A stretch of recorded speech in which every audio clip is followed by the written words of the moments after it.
अस्सलाम वालेकुम दोस्तों, आज की इस वीडियो में हम आप लोगों के सामने एक ऐसा सोलर इन्वर्टर लेके आए हैं जो कि सिर्फ 2 सोलर पैनल के ऊपर काम करता है और आपके घर के लोड को आसानी से चला सकता है। जी हाँ दोस्तों, मैं बात कर रहा हूँ श्योर कंपनी के 3000 VA वाले सोलर इन्वर्टर की।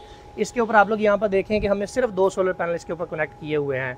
2 सोलर पैनल के ऊपर हमारा ये सारा लोड चल रहा है। ज़रा करीब आके आप लोगों को दिखा देते हैं कि कितना लोड अभी हमने इसके ऊपर डाला है, वो आप लोगों को चेक करवा देते हैं। आप यहाँ पर देख सकते हैं कि सारे बल्ब टर्न ऑन है। तकरीबन इसके ऊपर जो इस वक्त लोड चल रहा है वो 1000 वाट के करीब लोड चल रहा है। अभी बात कर लेते हैं कि इसका MPPT किस तरह से काम करता है, क्या ये प्योर MPPT है कि नहीं। तो आप लोग यहाँ पर देखिएगा कि हमारे सोलर पैनल से सिर्फ 4 एम्पेयर आ रहे हैं। 4 एम्पेयर हमारे सोलर पैनल से आ रहे हैं, उनको ये बूस्ट करके हमें दे रहा है 20-22 एम्पेयर के ऊपर। इसका मतलब ये है कि इसका MPPT सही तरह से काम करता है। बात कर लीजिए मजीद लोड की, तो इंको कंपनी की यहाँ पर ये जो हिल्टी है इसको हम चलाकर आप लोगों को दिखाते हैं।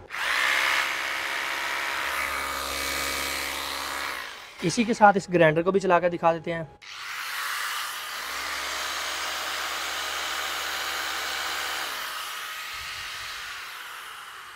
आप लोगों ने देखा कि हमारा जो बल्ब है और इसके अलावा ये दोनों मशीनें इसके ऊपर आसानी से चल रही हैं। इसका मतलब ये है कि आप अपने घर की लाइटें, पंखे, फ्रिज, वॉशिंग मशीन वगैरह आसानी से इसके ऊपर चला सकते हैं। अगर आप इस इन्वर्टर की डिटेल वीडियो देखना चाहते हैं जिसके अंदर हम बारी बारी आप लोगों को लोड टेस्ट करवाएंगे, तो उसके लिए आप हमारे official YouTube channel mister engineer को जरूर सब्सक्राइब कर लें। अगर आप इस इन्वर्टर को परचेज़ करने में इंटरेस्टेड हैं तो smarteshop.pk विजिट करें।